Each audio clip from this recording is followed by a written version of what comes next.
ನಮಸ್ಕಾರ, happy evening, ಶುಭ ಸಂಜೆ. Inspire India wealth private limited ಪರವಾಗಿ ನಮ್ಮ ಎಲ್ಲಾ ಹೂಡಿಕೆದಾರರಿಗೆ ಮಾರ್ಕೆಟ್ ಔಟ್ಲುಕ್ ಕಾನ್ ಕಾಲ್ಗೆ ಹಾರ್ದಿಕ ಸ್ವಾಗತ, ಸುಸ್ವಾಗತ.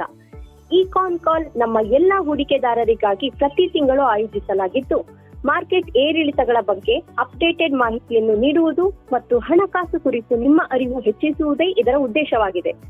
ಅಂತೆಯೇ ಈ ಸೆಷನ್ನ ಕೊನೆಯವರೆಗೂ ನೀವು ಇದ್ದು ಕೇಳುವಂತೆ ಮನವಿ ಮಾಡುತ್ತೇನೆ. ಏಕೆಂದರೆ ಬಹುಮೂಲ್ಯ ಮಾಹಿತಿಯ ಜೊತೆಗೆ ನಿಮ್ಮ ಪ್ರಶ್ನೆಗಳಿಗೆ ಪರಿಹಾರಗಳು ಕೊನೆಯ ಭಾಗದಲ್ಲಿ ಲಭ್ಯವಿರುತ್ತದೆ.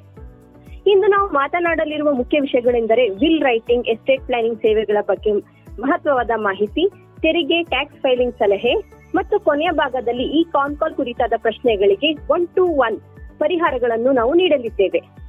ಹಣಕಾಸು ಪ್ರಜ್ಞೆ, ಹಣಕಾಸು ಸ್ವಾತಂತ್ರ್ಯ ಎಂಬ ನಂಬಿಕೆಯಲ್ಲಿ ಇನ್ಸ್ಪೈರ್ ಇಂಡಿಯಾ ವೆಲ್ತ್ ನಿಮ್ಮೊಂದಿಗೆ ನಿಮ್ಮ ಹಣಕಾಸು ಪ್ರಯಾಣದಲ್ಲಿ ಸದಾ ಕೈ ಜೋಡಿಸಿ ನಿಂತಿದೆ. ಮತ್ತೊಮ್ಮೆ ನಿಮ್ಮೆಲ್ಲರಿಗೂ ಕಾನ್ ಕಾಲ್ಗೆ ಭಾಗವಹಿಸುವುದಕ್ಕಾಗಿ ಧನ್ಯವಾದಗಳನ್ನು ಹೇಳುತ್ತಾ, ಈಗ ನಾವೆಲ್ಲರೂ ಕಾಯುತ್ತಿರುವ ಮಾರ್ಕೆಟ್ ಚರ್ಚೆಗಾಗಿ ನಿಮ್ಮ ನೆಚ್ಚಿನ ಆರ್ಥಿಕ ತಜ್ಞರಾದ ಶ್ರೀ ಶರಣ್ ಪಾಟೀಲ್ ಅವರನ್ನು ಬಹಳ ಗೌರವದೊಂದಿಗೆ ವೆಲ್ಕಮ್ ಮಾಡುತ್ತಾ ಈ ಕರೆಯನ್ನು ಮುಂದುವರಿಸೋಕೆ ಕೇಳ್ಕೊತೀನಿ. Over to you sir. Thank you very much Geeta ಅವರೇ, ಥ್ಯಾಂಕ್ ಯು ವೆರಿ ಮಚ್. ಮೊಟ್ಟ ಮೊದಲನೇದಾಗಿ ನನ್ನ ಎಲ್ಲ ಇನ್ಸ್ಪೈರ್ ಇಂಡಿಯಾ ಹೂಡಿಕೆದಾರರಿಗೆ ಶರಣ್ ಪಾಟೀಲ್ ಮತ್ತು ಇನ್ಸ್ಪೈರ್ ಇಂಡಿಯಾ ತಂಡದಿಂದ ನಿಮ್ಮೆಲ್ಲರಿಗೂ ಸ್ವಾಗತ ಇವತ್ತಿನ ಒಂದು ಕಾನ್ ಕಾಲ್ಗೆ. ಈ ಮುಂಚೆ ನಿಮ್ಗೆ ಹೇಳಿದಾಗೆ ನಮ್ಮ ಇನ್ಸ್ಪೈರ್ ಇಂಡಿಯಾದಲ್ಲಿ ಪ್ರತಿ ತಿಂಗಳು ಒಂದು ಕಾನ್ ಕಾಲ್ ಮಾಡೋದ್ರ ಬಗ್ಗೆ ನಾವು ಒಂದು ಅಭ್ಯಾಸನ ಶುರು ಮಾಡಿದ್ದೀವಿ. ಯಾಕಂದ್ರೆ ಮೇನ್ ಉದ್ದೇಶ ಈ ಕಾನ್ ಕಾಲ್ ಏನಂದ್ರೆ, ಬಹಳಷ್ಟು ಜನ ನಮ್ಮ ಹೂಡಿಕೆದಾರರು ಪ್ರತಿಯೊಂದು ತಿಂಗಳು ಒಂದಷ್ಟು ಮಾರ್ಕೆಟ್ ಬಗ್ಗೆ ಮಾಹಿತಿ ತೆಗೆದುಕೊಳ್ಳೋದಾಗಿರ್ಬೋದು, ಅಥವಾ ಇನ್ಯಾವುದಾದ್ರೂ ಹೊಸ ಮಾರ್ಕೆಟ್ ಅಲ್ಲಿ ಫೈನಾನ್ಷಿಯಲ್ ಪ್ರಾಡಕ್ಟ್ಗಳು ಇಂಟ್ರೊಡ್ಯೂಸ್ ಆದ್ರೆ ಅದ್ರ ಬಗ್ಗೆ ಮಾಹಿತಿ ಕೊಡೋದಾಗಿರ್ಬೋದು. ಮತ್ತೆ ಎಲ್ಲಕ್ಕಿಂತ ಇಂಪಾರ್ಟೆಂಟ್ ಏನಂದ್ರೆ ನಿಮ್ ಜೊತೆಗೆ ಈ ಒಂದು ಪ್ರತಿ ತಿಂಗಳು ಮಾತನಾಡುವಂತ ಒಂದು ಅವಕಾಶ ನಾವು ಪಡ್ಕೊಳ್ಬೇಕು ಅನ್ನೋ ದೃಷ್ಟಿಯಿಂದ ಈ ಒಂದು ಕಾನ್ ಕಾಲ್ ನಾವು ಮಾಡಿದ್ದೀವಿ. ಈ ಕಾನ್ ಕಾಲ್ ಅಲ್ಲಿ ಕೆಲವೊಂದಷ್ಟು ಒಂದಷ್ಟು ಅಜೆಂಡಾಗಳು ಹೇಳೋದೇ ಆದ್ರೆ, ಈ ಒಂದು ಕಾನ್ ಕಾಲ್ ಅಲ್ಲಿ ಒಂದಷ್ಟು ಮಾರ್ಕೆಟ್ ಔಟ್ಲುಕ್ ಬಗ್ಗೆನೂ ಮಾತಾಡ್ತೀವಿ. ಏನೇನು ಆಗ್ತಾ ಇದೆ ಮಾರ್ಕೆಟ್ ಅಲ್ಲಿ, ಓವರ್ ಆಲ್ ಎಕನಾಮಿಕಲಿ ಏನೇನು ಚೇಂಜಸ್ ಆಗ್ತಾ ಇದೆ, ನಮ್ಮ ದೇಶದ ಎಕನಾಮಿಕಲಿ ಏನು ಚೇಂಜಸ್ ಆಗಿದೆ, ಔಟ್ಸೈಡ್ ಇಂಡಿಯಾದಲ್ಲಿ ಏನಾಗ್ತದೆ ಅದ್ರ ಬಗ್ಗೆನೂ ತಿಳ್ಕೊಳ್ಳುವಂಥದ್ದಿದೆ. ಎರಡನೇದು, ಈಗ ನಡೀತಾ ಇರುವಂತಹ ಹೂಡಿಕೆಗಳ ಬಗ್ಗೆ ಏನಾದರೂ ಒಂದಷ್ಟು ಮಾಹಿತಿಗಳನ್ನ ತಿಳ್ಕೊಳ್ಳುವಂಥದ್ದು. ಫಾರ್ ಎಕ್ಸಾಂಪಲ್, ನಾವು ಬಹಳಷ್ಟು ನಮ್ಮ ಹೂಡಿಕೆಗಳನ್ನ ನಮ್ಮ ರಿಟೈರ್ಮೆಂಟ್ಗೆ, ನಮ್ಮ ಮಕ್ಕಳ ಎಜುಕೇಷನ್ಗೆ, ಅಥವಾ ಒಂದಷ್ಟು ಗೋಲ್ ಬೇಸ್ಡ್ ಇನ್ವೆಸ್ಟ್ಮೆಂಟ್ ಅಂತ ನಾವೇನು ಹೇಳ್ತೀವಿ ಅದ್ರ ಬಗ್ಗೆನೂ ಪಡೆದುಕೊಳ್ಳುವಂಥದ್ದಿದೆ.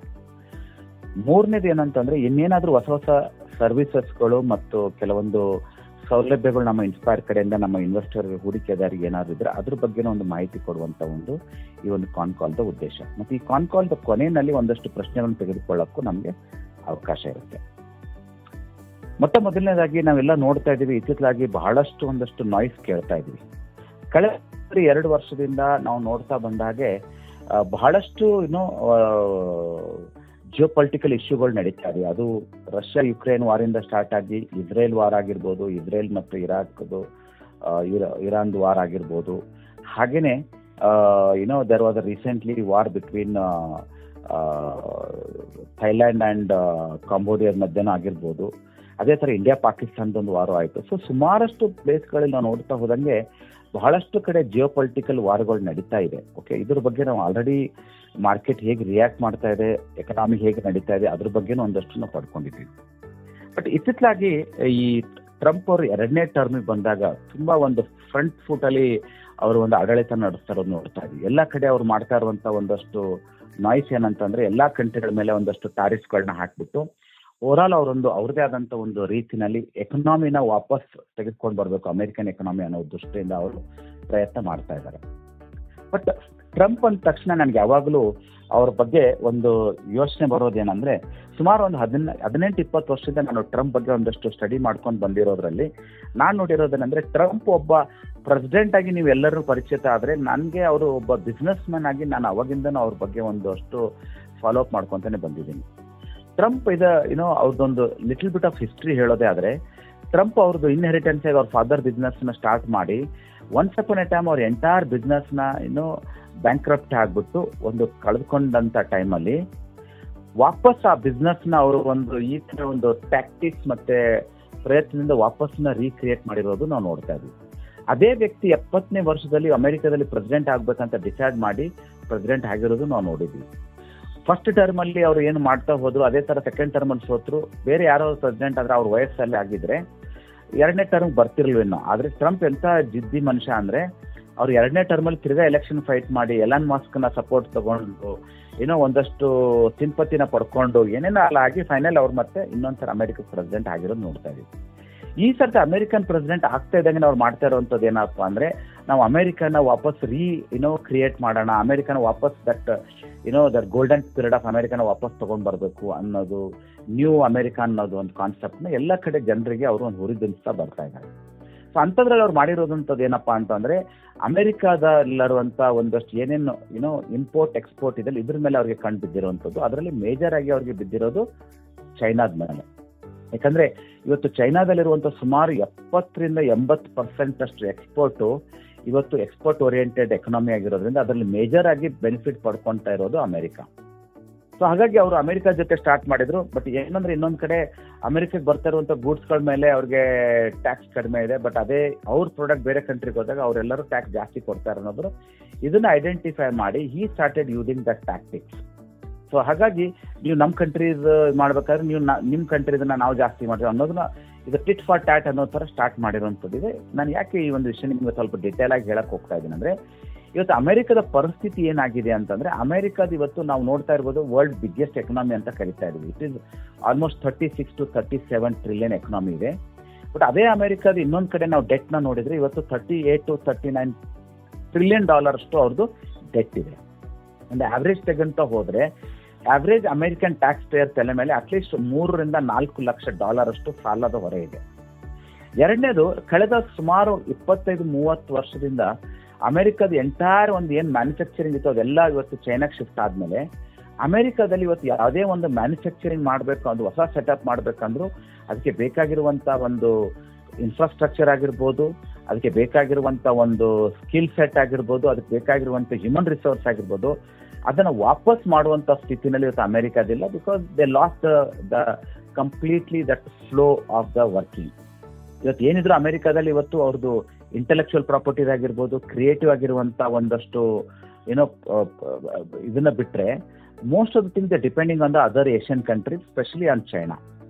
ಆಫ್ಟರ್ ಕೋವಿಡ್ ಆದ್ಮೇಲೆ, ಪೆಂಡಮಿಕ್ ಆದ್ಮೇಲೆ slowly they get into the China plus ಅಂತ ಹೇಳ್ಬಿಟ್ಟು ಇಂಡಿಯಾ ಆಗಿರ್ಬೋದು, ವಿಯೆಟ್ನಾಂ ಆಗಿರ್ಬೋದು, ಫಿಲಿಪೈನ್ ಆಗಿಂತ ಕಂಟ್ರಿಗಳಲ್ಲೂ ಅವ್ರದ್ದು ಮ್ಯಾನುಫ್ಯಾಕ್ಚರಿಂಗ್ ಸ್ಲೋಲಿ ಸ್ಟಾರ್ಟ್ ಆಗ್ತದೆ. ಇದಕ್ಕೆ ಒಂದು ಬೆಸ್ಟ್ ಎಕ್ಸಾಂಪಲ್ ಹೇಳೋದಾದ್ರೆ ಇವತ್ತು ಭಾರತ ದೇಶದಲ್ಲಿ ಒಂದು ಎಲೆಕ್ಟ್ರಾನಿಕ್ ಇದರಲ್ಲಿ ಒಂದು ಮೊಬೈಲ್ ಮ್ಯಾನುಫ್ಯಾಕ್ಚರಿಂಗ್ ಇಂದ ಹಿಡ್ಕೊಂಡು ನೋಡೋದಾದ್ರೆ ಅಮೆರಿಕ ಇವತ್ತು ಚೈನಾದ ಮೇಲೆ ಏನು ಅಮೆರಿಕ ಡಿಪೆಂಡ್ ಆಗಿತ್ತು, ಇವತ್ತು ಆಪಲ್ ಕಂಪ್ನಿ ಅದು ಇವತ್ತು ಇಂಡಿಯಾನ ಒಂದು ಅಪರ್ಚುನಿಟಿ ಆಗಿ ನೋಡ್ತಾ ಇದ್ದಾರೆ. ಇವತ್ತು ನಾವು ನೋಡ್ತಾ ಇದೀವಿ ಆಲ್ರೆಡಿ ನಮ್ಮ ತಮಿಳುನಾಡು, ಕರ್ನಾಟಕ, ಆಂಧ್ರ ಪ್ರದೇಶದಲ್ಲೆಲ್ಲ ಫಾಕ್ಸ್ಕಾನ್ ಅಂತ ಅವ್ರು ಏನು ವೆಂಡರ್ ಇದ್ದಾರೆ ಅವ್ರು already they setting up the assembling and manufacturing of the iPhones. ನೀವೆಲ್ಲ ಇವತ್ತು ಆನ್ಲೈನ್ ಅಲ್ಲಿ ನೋಡಿದ್ರೆ ಇವತ್ತು ಇಂಡಿಯಾದಲ್ಲಿ ಮ್ಯಾನುಫ್ಯಾಕ್ಚರ್ ಆಗುವಂತ ಐಫೋನ್ಗಳ ಬೆಲೆಗಳು ಕಡಿಮೆ ಆಗ್ತದೆ. Because the cost inside in the country ಇರೋದ್ರಿಂದ, ಬಹಳಷ್ಟು ಟ್ಯಾಕ್ಸ್ ಬಿಲ್ ಇಲ್ಲದೆ ಇರೋದ್ರಿಂದ. ಯಾಕೆ ಇಷ್ಟೊಂದು ಡಿಟೇಲ್ ಆಗಿ ಹೇಳ್ತಾ ಇದ್ದೀನಿ ಅಂದ್ರೆ ಬರುವ ದಿನಗಳಲ್ಲಿ ಇಂಡಿಯಾ ಗೋಯಿಂಗ್ ಟು ಬಿ, ಇಷ್ಟು ದಿನ ನಾವು ಇಂಡಿಯಾನ ಒಂದು ಸರ್ವಿಸ್ ಹಬ್ ಆಗಿ ನೋಡ್ತಾ ಇದ್ದೀವಿ, ಅದು ಸ್ಲೋಲಿ ಆಗಿ ಇವತ್ತು make in India, Atmanirbhar Bharat, make in India ಇಂಥದ್ರಿಂದ ಬಹಳಷ್ಟು ಮ್ಯಾನುಫ್ಯಾಕ್ಚರಿಂಗ್ ಗಳಿಗೆ ನಮ್ಮ ದೇಶದಲ್ಲಿ ನಮ್ಮ ಸರ್ಕಾರ ಕೊಡ್ತಾ ಇರುವಂತ ಒಂದು ಸೌಲಭ್ಯಗಳಿಂದ ಅದು ಡೆವಲಪ್ಮೆಂಟ್ ಆಗ್ತಾ ಇರೋದು ನಾವು ನೋಡ್ತಾ ಇದ್ದೀವಿ. ಒಂದ್ ಕಡೆ ಇಂಡಿಯಾದ ಅದರದೇ ಆದಂತ ಒಂದು ಡೊಮೆಸ್ಟಿಕ್ ಕನ್ಸಂಪ್ಷನ್ ತುಂಬಾ ಸ್ಟ್ರಾಂಗ್ ಆಗಿದೆ. ಬಿಕಾಸ್ 1.4 ಬಿಲಿಯನ್ ಅಂದ್ರೆ 140 ಕೋಟಿ ಜನಸಂಖ್ಯೆ ಇರುವಂತಹ ದೇಶ. ಇದರಲ್ಲಿ ಸುಮಾರು 30-35 ವರ್ಷ ಒಳಗಡೆ ಇರುವಂತ ಜನಸಂಖ್ಯೆನೇ ಜಾಸ್ತಿ ಇದೆ, 70-75% ಅಷ್ಟು. ಮೂರನೇದು ಪರ್ ಕ್ಯಾಪಿಟಲ್ ಇನ್ಕಮ್ ಬೆಳೀತಾ ಹೋಗ್ತಾ ಇದೆ. ಇದರಿಂದ ಏನಾಗ್ತಾ ಇದೆ, ಡಿಸ್ಪೋಸಬಲ್ ಇನ್ಕಮ್ ಜಾಸ್ತಿ ಆಗ್ತಾ ಇದೆ. ನಾಲ್ಕನೇದು ಏನಪ್ಪಾ ಅಂದ್ರೆ ಇವತ್ತು ಇಂಡಿಯಾದಲ್ಲಿ ಏನಾಗಿದೆ, the way infrastructure is developing, the way the new startups are coming, ಇದನ್ನೆಲ್ಲ ನೋಡ್ತಾ ಹೋದ್ರೆ ಇಂಡಿಯಾ ಇದೆ ಎಮರ್ಜಿಂಗ್ ಕಂಟ್ರಿಯಾಗಿ ಬೆಳೀತಾ ಇದೆ. ಇದರಲ್ಲಿ ನಾವು ನೋಡೋದೇ ಆದ್ರೆ ಇಂಡಿಯಾ ಆಲ್ರೆಡಿ ನಾವು 5th ಲಾರ್ಜೆಸ್ಟ್ ಎಕನಾಮಿ ಇದೆ, ಈಗ 4th ಲಾರ್ಜೆಸ್ಟ್ ಆಗ್ತಾ ಇದೆ. Very soon we are going to be the 3rd largest economy. ಇಂಥ ಒಂದು ಬೆಳೀತಾ ಇರುವಂತ, ವೇಗವಾಗಿ ನೋಡ್ತಾ ಇರುವಂತ ಭಾರತನ ನೋಡಿ ಟ್ರಂಪ್ ಅಂತ ಒಬ್ಬ ವ್ಯಕ್ತಿಗೆ, ಒಬ್ಬ ಪ್ರೆಸಿಡೆಂಟ್ಗೆ ಏನ್ ಅನ್ಸುತ್ತೆ, ಚೈನಾ ಏನು ಯಾವ ತರ ಇವತ್ತು ಬಲಡ್ಡಾಗಿ ಬೆಳೆದು ನಿಂತ್ಕೊಂಡಿದೆ, ಅದೇ ತರ ಭಾರತ ದೇಶ ಬೆಳೀತಾ ಇರ್ಬೇಕಾದ್ರೆ ಅಟ್ಲೀಸ್ಟ್ ಭಾರತನ ತನ್ನ ಕಪಿ ಮುಷ್ಟಿಯಲ್ಲಿ ಇದೆ ಅಂತ ಅನ್ಕೊಂಡಿದ್ರು. ಯಾಕಂದ್ರೆ ಅವ್ರು ಪ್ರೆಸಿಡೆಂಟ್ ಆದ ತಕ್ಷಣ ಮೋದಿ ಅವ್ರು ಮೀಟ್ ಮಾಡಿದ ತಕ್ಷಣ ಎಲ್ಲೋ ಒಂದ್ ಕಡೆಗೆ ಅನ್ಸಿದ್ರು ಮೋದಿ ನಾನು ಹೇಳ್ದಂಗೆ ಕೇಳ್ತಾರಂತೇಳಿ. ಆದ್ರೆ ಮೋದಿ ಅವರ ಒಂದು ಸ್ಟ್ರಾಟಜಿ ಹೇಗಿದೆ ಅಂದ್ರೆ ಇವರು ಫ್ರೆಂಡ್ಶಿಪ್ ಆಗಿರ್ತಾರೆ. ಬಟ್ ಆ ಫ್ರೆಂಡ್ಶಿಪ್ ನ ಒಂದು ಬಾರ್ಡರ್ ನ ಕ್ರಾಸ್ ಮಾಡಿದ ತಕ್ಷಣ ಹಿ ಬಿಕಮ್ ಅ ಪಕ್ಕಾ politician and he no that nation first ಅನ್ನೋ ಒಂದು ಕಾನ್ಸೆಪ್ಟ್ ಅಲ್ಲಿ ಇರುವಂತವ್ರು. ಇದು ನಮ್ಮ ದೇಶದ ಪ್ರಧಾನಿ ಬಗ್ಗೆ ನಾವೆಲ್ಲರೂ ಗೌರವ ಪಡುವಂಥದ್ದು. ಇನ್ನೊಂದು ಕಡೆ ನಮ್ಮ ದೇಶದ ಪ್ರಧಾನಮಂತ್ರಿ ಬರೀ ಅಮೆರಿಕ ಅಂತಲ್ಲ, ಇವತ್ತು ರಷ್ಯಾ ಜೊತೆ ಒಳ್ಳೆ ಸಂಬಂಧ ಇದೆ, ಆಸ್ಟ್ರೇಲಿಯಾ ಜೊತೆ ಸಂಬಂಧ ಇದೆ, ಯುರೋಪಿಯನ್ ಕಂಟ್ರಿ ಆಗಿರ್ಬೋದು, ಫ್ರಾನ್ಸ್ ಆಗಿರ್ಬೋದು, UK ಆಗಿರ್ಬೋದು, ಜರ್ಮನಿ, ಇಂಥ ದೇಶಗಳ ಜೊತೆ ಒಳ್ಳೆ ಸಂಬಂಧ ಇದೆ. Recently Brazil prime minister also visiting in our prime minister. Israel ಜೊತೆ ಒಂದು ಒಳ್ಳೆ ಸಂಬಂಧ ಇದೆ. ಸೊ ಭಾರತ ದೇಶ ಕಳೆದ 10-12 ವರ್ಷದಿಂದ ಏನೋ ಒಂದು ಇಂಟರ್ನ್ಯಾಷನಲ್ ಲೆವೆಲ್ ಅಲ್ಲಿ ಒಂದು ಸಂಬಂಧನ ಬೆಳೆಸ್ಕೊಂಡಿದೆ, ಏನೋ ಒಂದು ಬ್ರ್ಯಾಂಡ್ ನ ಕ್ರಿಯೇಟ್ ಮಾಡಿದೆ.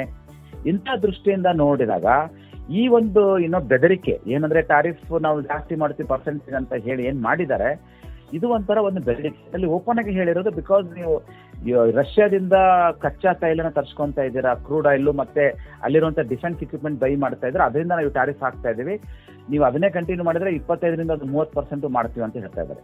ಇದರಿಂದ ನಮ್ಮ ದೇಶದ ಎಕನಾಮಿ ಮೇಲೆ ಹೆಂಗೆ ಎಫೆಕ್ಟ್ ಆಗುತ್ತೆ ಅಂತ ಹೇಳಿದ್ರೆ, ಖಂಡಿತವಾಗ್ಲೂ ಈ ಒಂದು ಮಾಡೋದೇ ಆದ್ರೆ ಗೊತ್ತಿಲ್ಲ ಎಷ್ಟು ಮಟ್ಟಿಗೆ ಮಾಡ್ಕೊಂಡು ಹೋಗ್ತಾರೆ, ಮುಂದೆ ಯಾವ ತರ ಡಿಸಿಷನ್ ತಗೊಂತಾರೆ ಅನ್ನೋದಕ್ಕಿಂತ ಇದು ಆಗೋದೇ ಆದ್ರೆ ಡೆಫಿನೆಟ್ಲಿ ಭಾರತದ ಮೇಲೆ ಒಂದು ಶಾರ್ಟ್ ಪೀರಿಯಡ್ಗೆ ಮಾರ್ಕೆಟ್ ಮೇಲೆ ಇಂಪ್ಯಾಕ್ಟ್ ಆಗುವಂತ ಚಾನ್ಸಸ್ ಇದ್ದೇ ಇರುತ್ತೆ.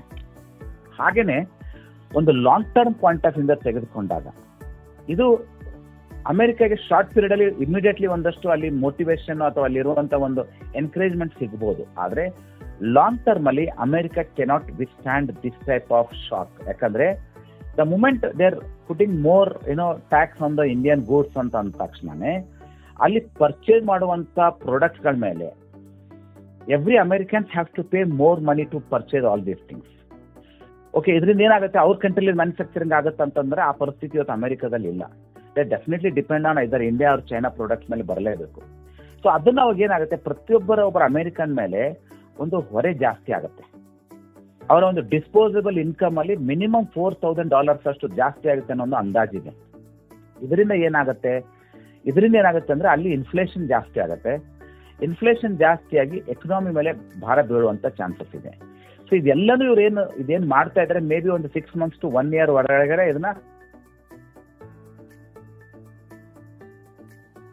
ಇಂಡಿಯಾನ ಒಂದು ನೆಗೋಷಿಯೇಟ್ ಟೇಬಲ್ ಮೇಲೆ ತಗೊಂಡ್ ಬಂದ್ಬಿಟ್ಟು ನಾವು ಇದನ್ನ ನೆಗೋಷಿಯೇಟ್ ಮಾಡಬೇಕು ಅನ್ನೋದು ಒಂದು ಟ್ರಂಪ್ ಸ್ಟ್ರಾಟಜಿ ಇದೆ. ಬಟ್ ಎಕನಾಮಿಕ್ ಪಾಯಿಂಟ್ ಆಫ್ ಇಂದ ತಗೊಂಡಾಗ ಭಾರತ ಯಾವ ತರ ಸ್ಟ್ಯಾಂಡ್ ತಗೊಂತಾ ಇದೆ, ಇಲ್ಲಿವರೆಗೆ ಸಿಕ್ಕಿರುವಂತ ಒಂದು ಮಾಹಿತಿ ಪ್ರಕಾರ Bharat is very firm maintaining the relations with Russia. They want to continue buying the crude oil and defence equipment from Russia. ಅದನ್ನ ಅವರು ಮಾಡ್ತಾ ಇದ್ದಾರೆ. ಯಾಕಂದ್ರೆ ಬಹಳಷ್ಟು ಕಡೆ ಆಲ್ರೆಡಿ ರಷ್ಯಾ ಜೊತೆ ನಾವು ಜಾಯಿಂಟ್ ಅಲ್ಲಿ ನಾವು ಕೆಲವೊಂದಷ್ಟು ಡಿಫೆನ್ಸ್ ಇಕ್ವಿಪ್ಮೆಂಟ್ ಗಳನ್ನ ಮ್ಯಾನುಫ್ಯಾಕ್ಚರ್ ಮಾಡ್ತಾ ಇದೀವಿ. ಎರಡನೇದು, ಒಳ್ಳೆ ಡಿಸ್ಕೌಂಟಿಂಗ್ ಪ್ರೈಸ್ ಅಲ್ಲಿ ನಮಗೆ ಇವತ್ತು ಕ್ರೂಡ್ ಆಯಿಲ್ ನಮ್ಮ ಇಂಡಿಯಾಕ್ಕೆ ಸಿಗ್ತಾ ಇದೆ, ಅದು ಇಂಡಿಯನ್ ರುಪಿ ಎಕ್ಸ್ಚೇಂಜ್ ಮೂಲಕ. ಸೊ ಅಮೆರಿಕಾಗೆ ಏನಂದ್ರೆ ಒಂದು ಥ್ರೆಟ್ ಏನಿದೆ, ಒಂದು ಅವರ ಒಂದು ಕರೆನ್ಸಿ ಏನಿದೆ ಡಾಲರ್, ಅದು ವೀಕ್ ಆಗಬಾರ್ದು. ಎರಡನೇದು, they want to have a control on the crude oil, entire world ಮೇಲೆ ಅವ್ರ ಕಂಟ್ರೋಲ್ ಇರಬೇಕು. ಮೂರನೇದು, ಅವ್ರದ್ದು ಡಿಫೆನ್ಸ್ ಏನದ ಅದನ್ನು ಇವೆರಡರಿಂದನೇ ಅವ್ರು ಹಣ ಮಾಡ್ತಾ ಇರುವಂತದ್ದು. ಇವತ್ತು ಭಾರತ ದೇಶ ಏನಾಗಿದೆ ಅಂತಂದ್ರೆ ಈ ಮೂರನ್ನು ಅಮೆರಿಕದಿಂದ ಸ್ವಲ್ಪ ಅದೇ ಒಂದು 15-20 ವರ್ಷ 25 ವರ್ಷ ಮುಂಚೆ ಆಗಿದ್ರೆ ಖಂಡಿತವಾಗ್ಲೂ ನಾವು ಅವ್ರು ಹೇಳ್ದಂಗೆ ಕೇಳುವಂತ ಪರಿಸ್ಥಿತಿಯಲ್ಲಿ ಇತ್ತು. ಬಟ್ ಇವತ್ತು ಭಾರತ ಬಂದ್ಬಿಟ್ಟು ಏನೊಂದು ಲಾಸ್ಟ್ ಕಳೆದ 10-12 ವರ್ಷ ನಾವೇನು ನೋಡ್ತಾ ಇದೀವಿ, ಇವತ್ತು ಅಂತ ಒಂದು ಆತ್ಮನಿರ್ಭರ್ ಭಾರತ ನಾವೇನು ಬೆಳೀತಾ ಇದೀವಿ, ಖಂಡಿತವಾಗ್ಲೂ ನಾವು ಇವತ್ತು ಅಮೆರಿಕ ಒಂದೇ ದೇಶ ಅಂತಲ್ಲ, ಬೇರೆ ದೇಶಗಳ ಜೊತೆಗೂ ನಮ್ಮ ಸಂಬಂಧ ಚೆನ್ನಾಗಿರೋದ್ರಿಂದ ಇಂಥ ಪರಿಸ್ಥಿತಿಯನ್ನು ಎದುರಿಸುವಂತ ಶಕ್ತಿ ನಮ್ಮ ದೇಶಕ್ಕಿದೆ. ಆದ್ರೆ ಇಂಥ ಸಮಯದಲ್ಲಿ ನಮ್ಮ ಎಕನಾಮಿ ಮೇಲೆ ಒಂದು ಶಾರ್ಟ್ ಪೀರಿಯಡ್ ಮೇಲೆ ಕೆಲವೊಂದಷ್ಟು ಇಂಪ್ಯಾಕ್ಟ್ ಆಗುವಂತ ಚಾನ್ಸಸ್ ಇದೆ. ಕೆಲವೊಂದಷ್ಟು ಫಾರಿನ್ ಇನ್ವೆಸ್ಟ್ಮೆಂಟ್ಗಳು ಆಚೆ ಹೋಗುವಂತ ಚಾನ್ಸಸ್ ಇದೆ. ಇದೆಲ್ಲ ಶಾರ್ಟ್ ಪೀರಿಯಡ್ಗೆ ಆಗುವಂತ ಒಂದಷ್ಟು ಘಟನೆಗಳು. ನಾನು ಮುಂಚೆ ಹೇಳ್ದಂಗೆ ಇಂಥ ಘಟನೆಗಳು ಕಳೆದ 35 ವರ್ಷದಲ್ಲಿ ಸುಮಾರಷ್ಟು ಘಟನೆಗಳಾಗಿದೆ, ಯುದ್ಧಗಳಾಗಿದೆ, ಎಲ್ಲನಾಗಿದೆ. ಬಟ್ ಈ ಇತ್ತಿತ್ತಲಾಗಿರುವಂತ ಈ ಎಲ್ಲಾ ಯುದ್ಧಗಳ ಮಧ್ಯನೂ ಏನ್ ಭಾರತದ ಮಾರ್ಕೆಟ್ ಏನು ಉಳ್ಕೊಂಡಿದೆ, ನನ್ನ ಒಂದು ಅಂದಾಜ್ ಪ್ರಕಾರ ಅಂದ್ರೆ ಒಂದು ಓವರ್ ಆಲ್ ಒಂದು ಇದು ಮಾಡೋ ಪ್ರಕಾರ ಮಾರ್ಕೆಟ್ ಏನೊಂದು ಓವರ್ ವ್ಯಾಲ್ಯೂಯೇಷನ್ ಇತ್ತು, ಇವತ್ತು slowly it is coming to the fair valuation ಬರ್ತಾ ಇದೆ. Indian corporate earnings is still strong, infrastructure is doing very good. Logistics ಆಗಿರ್ಬೋದು, ಆಟೋಮೊಬೈಲ್ ಆಗಿರ್ಬೋದು, ಬ್ಯಾಂಕಿಂಗ್ ಸೆಕ್ಟರ್ಗಳಾಗಿರ್ಬೋದು, ಇಂಥ ಸೆಕ್ಟರ್ಗಳಲ್ಲಿ ಒಳ್ಳೆ ಇನ್ನೂ ಗ್ರೋತ್ ನಡೀತಾ ಇದೆ. ಅಂಡ್ ಎಲ್ಲದಕ್ಕಿಂತ ಇಂಪಾರ್ಟೆಂಟ್ ಏನಪ್ಪಾ ಅಂತಂದ್ರೆ ನಮ್ಮ ಇಂಡಿಯಾದ ಏನೊಂದು ಪಾಲಿಸಿಗಳಿದೆ ಅದು ಸ್ಲೋಲಿ ಇವಾಲ್ವ್ ಆಗ್ತಾನೆ ಬರ್ತಾ ಇದೆ. ಸೊ ಹಾಗಾಗಿ ಬರೋ ದಿನಗಳಲ್ಲಿ ಒಂದು ಮಾರ್ಕೆಟ್ ಮಟ್ಟಿಗೆ ಹೇಳೋದೇ ಆದ್ರೆ ಮಾರ್ಕೆಟ್ ಅಲ್ಲಿ ಒಂದು ಶಾರ್ಟ್ ಪೀರಿಯಡ್ ಫಾಲ್ ಕಂಡು, ಅದು mainly because of the foreign institutional investors ಒಂದಷ್ಟು ಹಣ ತೆಗೆದುಕೊಂಡು ಹೋಗ್ತಾ ಇರೋದ್ರಿಂದ ಡೊಮೆಸ್ಟಿಕ್ ಇನ್ಸ್ಟಿಟ್ಯೂಷನಲ್ ಇನ್ವೆಸ್ಟರ್ಸ್ ಗಳಿಗೆ ಒಂದು ಒಳ್ಳೆ ಅಪರ್ಚುನಿಟಿ ಸಿಗ್ಬೋದು ಒಂದಷ್ಟು ಮಾರ್ಕೆಟ್ ಅಲ್ಲಿ ಇನ್ವೆಸ್ಟ್ ಮಾಡಕ್ಕೆ. ಹಾಗೆ ನಮ್ಮಲ್ಲಿ ಬಹಳಷ್ಟು ಜನ ಹೂಡಿಕೆದಾರ ಏನು ಇವತ್ತು ಮ್ಯೂಚುವಲ್ ಫಂಡ್ ಅಲ್ಲಿ ಇನ್ವೆಸ್ಟ್ ಮಾಡ್ತಾ ಇದ್ವಿ, ಕೆಲವರು SIP ನಲ್ಲಿ ಮಾಡ್ತಾ ಇದ್ವಿ, ಇನ್ನು ಕೆಲವರು ಏನೋ ಒಂದಷ್ಟು ಲಂಸಮ್ ಇನ್ವೆಸ್ಟ್ ಮಾಡ್ತಾ ಇದ್ವಿ. ಇಂಥವ್ರಿಗೆ ಇಂಥ ಅವಕಾಶಗಳು ಒಳ್ಳೆ ಅವಕಾಶ ಅಂತಾನೆ ಹೇಳ್ಬೋದು. ಹಾಗೇನೆ ನಮ್ಮ ಇನ್ವೆಸ್ಟರ್ಸ್ಗಳು ಇಂಥ ಒಂದು ಸಮಯದಲ್ಲಿ ಮಾರ್ಕೆಟ್ ಮತ್ತೆ ಆಗ್ತಾ ಇರುವಂತ ಒಂದು ಪೊಲಿಟಿಕಲ್ ನ ನೋಡಿ ನೀವು ಡಿಸೈಡ್ ಮಾಡೋದಕ್ಕಿಂತ ಫಂಡಮೆಂಟ್ಲಿ ನಾವೇನ್ ಹೇಳ್ತಾ ಇದ್ದೀವಿ, ನಿಮ್ಮ ಫೈನಾನ್ಷಿಯಲ್ ಗೋಲ್ಸ್ಗಳು ಏನಿದೆ, ನೀವು ಮಾಡ್ತಾ ಇರುವಂತ ಇನ್ವೆಸ್ಟ್ಮೆಂಟ್ ಒಂದು ಪರ್ಪಸ್ ಏನಿದೆ, ಯಾವ ಟೈಮ್ ಪೀರಿಯಡ್ ಇನ್ವೆಸ್ಟ್ ಮಾಡಿದ್ವಿ, ಇಂಥದನ್ನ ಒಂದು ಮೈಂಡ್ ಅಲ್ಲಿ ಇಟ್ಕೊಂಡು ನಾವು ಹೂಡಿಕೆ ಮಾಡೋದೇ ಆದ್ರೆ ಖಂಡಿತವಾಗ್ಲೂ ನಮ್ಮ ಇನ್ವೆಸ್ಟ್ಮೆಂಟ್ ಯಾವುದೇ ತರ ಒಂದು ಇಲ್ಲಿ ಭಯ ಪಡುವಂಥದ್ದು ಇಲ್ಲ. ಇನ್ ಕೇಸ್ ಮಾರ್ಕೆಟ್ ಒಂದು ಒಳ್ಳೆ ಕರೆಕ್ಷನ್ ಸಿಗ್ತಾ ಹೋದಾಗ್ಲೂ ನನ್ನ ಸಜೆಷನ್ ಏನಂದ್ರೆ we should always continue our SIPs. ಸಾಧ್ಯ ಆದ್ರೆ SIP ನ ಇನ್ಕ್ರೀಸ್ ಮಾಡ್ಕೋಬೇಕು. ಮೂರನೇದು ಒಂದಷ್ಟು ಲಂಸಮ್ ದುಡ್ಡು ನಾವು ಹಾಕಕ್ಕೆ ಇಲ್ಲಿ ಪ್ರಯತ್ನ ಮಾಡ್ಬೋದು. ಇಂಥ ಒಂದು ಪರಿಸ್ಥಿತಿ ಮಾಡೋದೇ ಆದ್ರೆ ನಾವು ಖಂಡಿತವಾಗ್ಲೂ ನಮ್ಮ ಇನ್ವೆಸ್ಟ್ಮೆಂಟ್ಗಳನ್ನ ನಾವು ಮಾಡ್ಕೊಂಡು ಹೋಗೋಕೆ ಹೆಲ್ಪ್ ಆಗುತ್ತೆ. ಎಲ್ಲಕ್ಕಿಂತ ಇಂಪಾರ್ಟೆಂಟು ನಮ್ಮ ಅಸೆಟ್ ಅಲೋಕೇಶನ್. ಯಾಕಂದ್ರೆ ನಮಗೆ ಇನ್ವೆಸ್ಟ್ ಮಾಡಬೇಕಾದ್ರೆ ನಾವೇನು ಅಸೆಟ್ ಅಲೋಕೇಶನ್ ಮಾಡಿದ್ವಿ, ಎಷ್ಟು ಪರ್ಸೆಂಟೇಜ್ ಡೆಟ್ ಅಲ್ಲಿ ಇರಬೇಕು, ಎಷ್ಟು ಪರ್ಸೆಂಟೇಜ್ ಗೋಲ್ಡ್ ಅಲ್ಲಿ ಇರಬೇಕು, ಎಷ್ಟು ಪರ್ಸೆಂಟೇಜ್ ಇಕ್ವಿಟಿಯಲ್ಲಿ ಇರಬೇಕು, SIP ಮಾಡ್ಬೇಕಾದ್ರೆ ಯಾವ ತರ ಒಂದಷ್ಟು ಲಾರ್ಜ್ ಕ್ಯಾಪ್ ಫಂಡ್ ಅಲ್ಲಿ ಇರಬೇಕು, ಸ್ಮಾಲ್, ಈ ತರ ಒಂದಷ್ಟು ಏನೇನು ನಮ್ಮ ಇನ್ಸ್ಪೈರ್ ಇಂಡಿಯಾದಲ್ಲಿ ನಾವು ಏನೇನು ನಿಮ್ಗೆ ಇನ್ವೆಸ್ಟ್ ಮಾಡ್ಬೇಕಾದ್ರೆ ಒಂದಷ್ಟು ಗೈಡ್ ಮಾಡಿದ್ವಿ, ಅದನ್ನ ನಾವು ಕಂಟಿನ್ಯೂ ಮಾಡ್ತಾ ರೆಗ್ಯುಲರ್ ಆಗಿ ನಿಮ್ಮ ಪೋರ್ಟ್ಫೋಲಿಯೋನ ರಿವ್ಯೂ ಮಾಡೋಕ್ಕೆ ನಮ್ಮ ಟೀಮ್ ರೆಡಿ ಇದೆ. ಅಂತ ಒಂದು ಟೀಮ್ ಜೊತೆ ಕೂತ್ಕೊಂಡು ನೀವು ಡಿಸ್ಕಷನ್ ಮಾಡಿ ನಿಮ್ಮ ಜೀವನದಲ್ಲಿ ಏನೇನು ಬದಲಾವಣೆಗಳಾಗ್ತವೆ ಅದ್ರ ಮಟ್ಟಿಗೆ ನಾವು ನಿಮ್ಮ ಪೋರ್ಟ್ಫೋಲಿಯೋನು ಬದಲಾವಣೆ ಮಾಡ್ಕೊಂಡು ಹೋಗೋಕ್ಕೆ ಅದು ಹೆಲ್ಪ್ ಆಗುತ್ತೆ. ಸೊ ಇಷ್ಟು ಮಟ್ಟಿಗೆ ನಾನು ಈ ಒಂದು ಮಾರ್ಕೆಟ್ ಅಪ್ಡೇಟ್ ಹೇಳೋದಾದ್ರೆ, ಎರಡನೇದು ಬಂದ್ಬಿಟ್ಟು ನಮ್ಮ ಇನ್ಸ್ಪೈರ್ ಇಂಡಿಯಾದ ಲಾಸ್ಟ್ ಟೈಮ್ ನಿಮ್ಗೆ ಮುಂಚೆ ಹೇಳಿದಂಗೆ ನಾವು ಇತ್ತಿತ್ತಲಾಗಿ ಬಹಳ ಆಕ್ಟಿವ್ ಆಗಿ ಒಂದಷ್ಟು ಸರ್ವಿಸಸ್ನ ಸ್ಟಾರ್ಟ್ ಮಾಡಿದ್ವಿ. ಒಂದು ವಿಲ್ ರೈಟಿಂಗ್ ಮತ್ತು ಎಸ್ಟೇಟ್ ಪ್ಲಾನಿಂಗ್. ಯಾಕಂದ್ರೆ ಬಹಳಷ್ಟು ಜನ ನಾವು ನೋಡ್ತಾ ಇದ್ದೀವಿ ನಮ್ಮ ಇನ್ಸ್ಪೈರ್ ಇಂಡಿಯಾದ ಕಳೆದ 10, 12, 13 ವರ್ಷದಿಂದ, 15 ವರ್ಷದಿಂದ, ಕೆಲವರು 18 ವರ್ಷದಿಂದ ಏನು ಇನ್ವೆಸ್ಟ್ ಮಾಡ್ಕೊಂಡು ಬಂದಿದ್ದೀರಾ ಅಂತ ಇನ್ವೆಸ್ಟರ್ಸ್ಗಳಿಗೆ ನಮ್ಮ ಸಂಸ್ಥೆನಲ್ಲಿ ವಿಲ್ ರೈಟಿಂಗ್, ನಿಮ್ಗೆ ಏನು ಅಸೆಟ್ಗಳು ಮಾಡಿದಿರ, ನಿಮ್ಮ ಸಂಪತ್ತು ಏನು ಮಾಡಿದಿರ, ಆ ಸಂಪತ್ತು ನಿಮ್ದು ಆದ್ಮೇಲೂ ಅದು ಪೀಸ್ಫುಲ್ ಆಗಿ ನೀವು ಅನ್ಕೊಂಡಿರೋರಿಗೆ ತಲುಪಬೇಕಂದ್ರೆ ಅದಕ್ಕೆ ಪ್ರಾಪರ್ ಆಗಿ ಒಂದು ವಿಲ್ ರೈಟಿಂಗ್ ಇರಬೇಕಾಗುತ್ತೆ.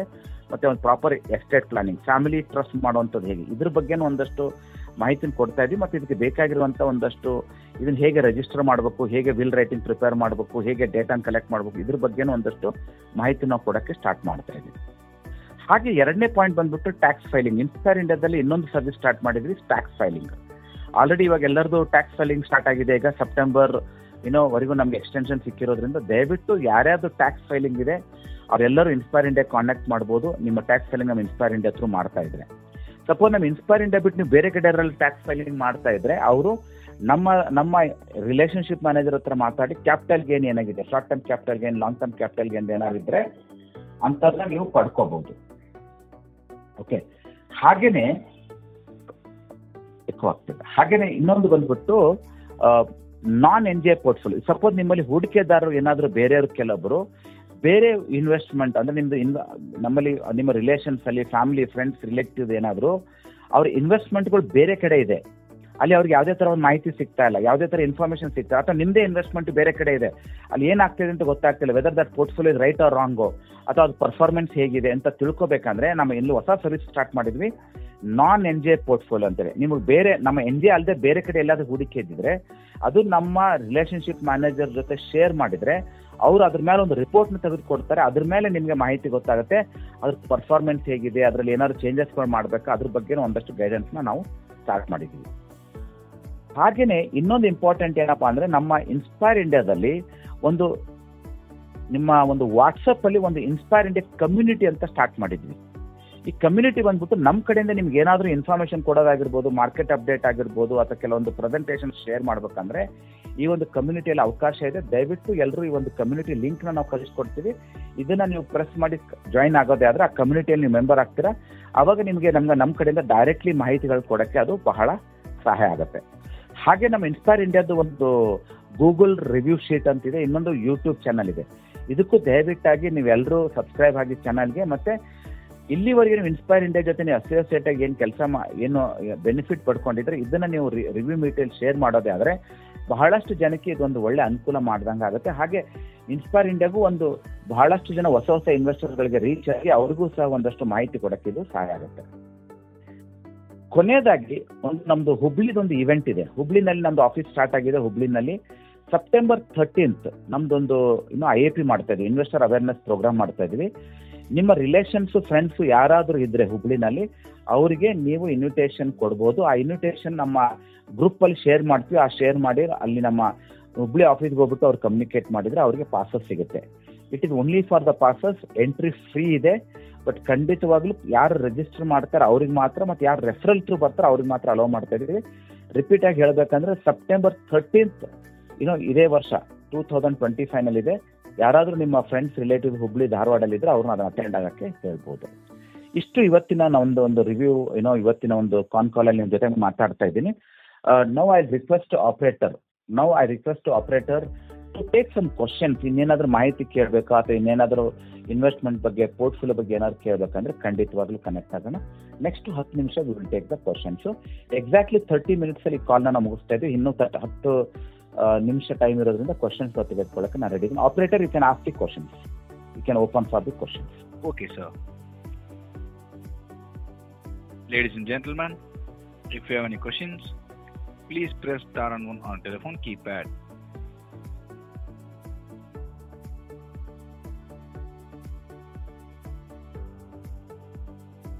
I repeat, ladies and gentlemen, if you have any questions, please press star and 1 on a telephone keypad. So the first question comes from Govardhan BS. Please go ahead, Okay. sir. Hello, ಹೇಳಿ sir. ನಮಸ್ಕಾರ sir. Shravan sir, Govardhan ಅಂತ ತುಮಕೂರಿಂದ. ಹೇಳಿ Govardhan. Sir, ನಂದು 2015 start ಆಗಿದ್ದು. ಅಂದ್ರೆ portfolio ಬಗ್ಗೆ ನಾನು ಸ್ವಲ್ಪ ತಿಳ್ಕೊಬೇಕಾಗಿತ್ತು. ನಂದು ಅಂದ್ರೆ ತಿರ್ಗಿ ಅದು ಕ್ಲೋಸ್ ಆಯ್ತು, ತಿರ್ಗಿ ಬೇರೆ ಕಡೆನೂ ಮಾಡಿದೆ, ಎಲ್ಲ ಇದೆ. ಅದನ್ನ ತಿಳ್ಕೊಬೇಕು ಅಂತಂದ್ರೆ ಕಾಂಟ್ಯಾಕ್ಟ್ ನಂಬರ್ ನಮ್ದು ಅದು ಮಿಸ್ ಆಗಿದೆ, ಯಾವ್ದು ಇಲ್ಲ. ಒಂದು ಸ್ವಲ್ಪ ಕಾಂಟ್ಯಾಕ್ಟ್ ನಂಬರ್ ಇಲ್ಲ ಅಂದ್ರೆ ನಿಮ್ಗೆ ಅದೇ ಗ್ರೂಪ್ ಶೇರಿಂಗ್ ಅಂದ್ರಲ್ಲಿ ಹೆಂಗೆ ಅದು ಯಾವುದು ಅಂತ ಸ್ವಲ್ಪ ಹೇಳಿದ್ರೆ. ಇಲ್ಲ, ಒಂದು ಕೆಲಸ ಮಾಡಿ ಗೋವರ್ಧನ್ ಅವರೇ, ನಮ್ಮ ಆಫೀಸ್ ಇನ್ಸ್ಪೈರ್ ಇಂಡಿಯಾ ವೆಲ್ತ್ ಅಂತ ಹೇಳಿ ನೀವು ಗೂಗಲಲ್ಲಿ ಹೊಡೆದ್ರೆ, ಇನ್ಸ್ಪೈರ್ ಇಂಡಿಯಾ ವೆಲ್ತ್ ಅಂತ ಹೇಳಿ ಗೂಗಲಲ್ಲಿ ಹೊಡೆದ್ರೆ ನಮ್ದಲ್ಲಿ ಕಾಂಟ್ಯಾಕ್ಟ್ ನಂಬರ್ ಮತ್ತು ಆಫೀಸ್ ಅಡ್ರೆಸ್ ಸಿಗುತ್ತೆ. ಒಂದ್ಸಲ ಪರ್ಸನಲ್ ಆಗಿ ಆಫೀಸಿಗೆ ಬನ್ನಿ ಅಥವಾ ಫೋನಲ್ಲಿ ಮಾತಾಡಿದ್ರೆ ನಮ್ಮ ಆಫೀಸಿಂದ ಒಬ್ಬರು ಕನೆಕ್ಟ್ ಆಗ್ತಾರೆ, ಅವ್ರು ನಿಮ್ಗೆ ಗೈಡ್ ಮಾಡಿ. Okay sir. ಓಕೆ, ಓಕೆನಾ? ಓಕೆ, ಅದನ್ನ ನೀವು ಮಾಡ್ಕೋಬಹುದು. ಸೊ ನೀವು ಖಂಡಿತ ಇನ್ಸ್ಪೈರ್ ಇಂಡಿಯಾ ವೆಲ್ತ್ ಅಂತ ಗೂಗಲ್ ಮಾಡಿದ್ರೆ ಸಿಗುತ್ತೆ, ಅದ್ರ ಡೀಟೇಲ್ಸ್ ಸಿಗುತ್ತೆ. ಅಥವಾ ನಮ್ಮ ವೆಬ್ಸೈಟ್ ಇದೆ inspireindiafs.com. ಅದರಲ್ಲೂ ನಿಮಗೆ ಮಾಹಿತಿ ಸಿಗುತ್ತೆ. Okay sir. Inspire India wealth ಅಲ್ಲ? Inspire India wealth private limited. ಹೌದು. ಸಿಕ್ತು ಸರ್. ಓಕೆ, ಓಕೆನಾ? ಅದು ಮಾತಾಡಿ. Next question operator. Thank you. Yes, sir. Ladies and gentlemen, if you have any questions, please press star and 1 on telephone keypad.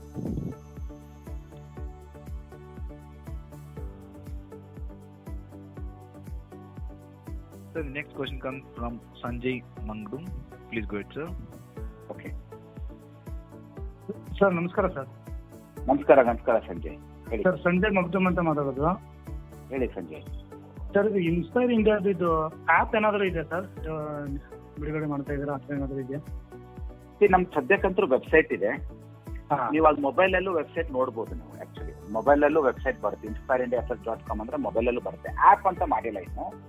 ಸದ್ಯಕ್ಕೆ ನಮ್ದೆಲ್ಲ ಇನ್ವೆಸ್ಟ್ಮೆಂಟ್ಗಳು ನೋಡಕ್ಕೆ NJದವ್ರದ್ದು app ಇದೆ. NJ ಫಂಡ್ಸ್ ಅವ್ರದ್ದು ಆ್ಯಪ್ ಇದೆ. ಅಲ್ಲಿ ನಿಮ್ಗೆ ಒಂದು ಹೊಸದು ಕ್ಲೈಂಟ್ ಡೆಸ್ಕ್ 3.2 ಅಂತ ಹೊಸ ಆ್ಯಪ್ ಇದೆ. ಅಲ್ಲಿ ನೀವು ಏನಾದರೂ ನಮ್ಮಲ್ಲಿ ಹೂಡಿಕೆದಾರ ಆಗಿದ್ರೆ ಅಥವಾ ಇನ್ವೆಸ್ಟರ್ ಆಗಿದ್ರೆ ಆಲ್ರೆಡಿ ಅದು ಆ್ಯಪ್ ನ ಆಕ್ಟಿವೇಟ್ ಮಾಡ್ಕೊಳ್ತಾರೆ. ಅಲ್ಲಿ ನಿಮ್ಮ ಇನ್ವೆಸ್ಟ್ಮೆಂಟ್ ಮಾಹಿತಿಗಳನ್ನೆಲ್ಲ ನೋಡ್ಬೋದು. Okay, thank you. Okay, thank you. Next The next question comes from Pradeep TN. Okay. Hello, ಹೇಳಿ. Happy morning sir. Happy morning sir. ಅದು ನಮ್ದು ಇನ್ವೆಸ್ಟ್ಮೆಂಟ್ ಅಲ್ಲೇ ಇದೆ ನಿಮ್ದ್ರಲ್ಲಿ. ಸರ್, ರಿಪ್ಲೈನೇ ಮಾಡಲ್ಲ ಸರ್ ಯಾರು ಆಫೀಸಲ್ಲಿ. ಹೌದು, ಯಾವ ನಂಬರಿಗೆ ಕಾಲ್ ಮಾಡಿದ್ದೀರಾ? ಅವ್ರು ಯಾವ ನಂಬರ್ 90 ಯಾವುದೋ ಇದೆಯಲ್ಲ ಸರ್. ಅದು ನಂದು ವರ್ಕ್ ಆಗ್ತಾ ಇಲ್ಲ ಅಂತ 15 days ಇಂದ ಹೇಳ್ತಾ ಇದೀನಿ. ಅದು ಸರಿಯಾಗಿ ರಿಪ್ಲೈ ಮಾಡಲ್ಲ. ಆಮೇಲೆ ಅಮೌಂಟ್ ಇನ್ವೆಸ್ಟ್ ಮಾಡಬೇಕು ಅಂತ ಹೇಳಿದ್ರು ಅದು ಸರಿಯಾಗಿ ಇದು ಮಾಡಲ್ಲ. ಅಲ್ಲ ನೀವು ಯಾವ ನಂಬರ್ಗೆ ಯಾರ ಜೊತೆ ಮಾತಾಡಿದ್ರು ಅಂತ ಹೇಳಿದ್ರೆ ನನ್ಗೆ ಗೊತ್ತಾಗುತ್ತೆ. ಅವರು ರೇಖಾ ಮೇಡಮ್, ಅವ್ರಿಗೆ ಮಾಡಿದ್ದೆ ಒಂದ್ಸರಿ. ಅದಾದ್ಮೇಲೆ ಅವ್ರಿಗೆ ಪದ್ಮನಾಭ್ ಸರ್ಗೆ ಮಾಡಿದೆ. ಅದು ಕ್ಲೈಂಟ್ ಡೆಸ್ಕ್ ರೆಡಿನೇ ಮಾಡ್ಕೊಡ್ಲಿಲ್ಲ. ಆಮೇಲೆ ತಿರ್ಗಾ ಹೇಳಿ ಇನ್ವೆಸ್ಟ್ ಮಾಡಬೇಕು ಅಂತ ನಮ್ಮ ಮಿಸ್ಸಸ್ದು ಮಾಡಿಸ್ದೆ. ಅವ್ರದ್ದು 2.5 lakhs ಮಾಡಿಸ್ದೆ ಇವಾಗ. ಸ್ವಲ್ಪ ಇದು ನೋಡಿ ಸರ್ ಅದು. ಇಲ್ಲ ಖಂಡಿತ ಇದು ಫೀಡ್ಬ್ಯಾಕ್ ನಾನು ತಗೊಂತೀನಿ. ಇಲ್ಲಿವರೆಗೆ ಏನೇನಾಗಿದೆ I am very sorry for that. ನಿಮ್ಗೆ ಖಂಡಿತವಾಗ್ಲೂ ಅದಕ್ಕೆ ನಾನು ನಿಮ್ಮ ಆಫೀಸ್ಗೆ ಬಂದು ನಿಮ್ಮನ್ನ ಭೇಟಿ ಮಾಡೋಣ ಅಂತ ಇದ್ದೆ. ಆಮೇಲೆ ಇವತ್ತು ಇದ್ದಿತ್ತಲ್ಲ ಪ್ರೋಗ್ರಾಮು, ಅದಕ್ಕೆ ಇಲ್ಲೇ ಹೇಳೋಣ ಅಂತ. ಹೌದು ಸರ್. ಇಲ್ಲ ಖಂಡಿತ ನಾನು ಇಮಿಡಿಯೇಟ್ಲಿ ಮಾತಾಡ್ತೀನಿ. ನಿಮ್ಗೆ ಮಾತಾಡಿದ್ದೀನಿ. ಹೆಸರು ಪ್ರದೀಪ್ ಅಲ್ವಾ? ಹೌದು ಸರ್. ಪ್ರದೀಪ್ ಸರ್ನೇಮ್ ಹೇಳಿ. Pradeep PN sir.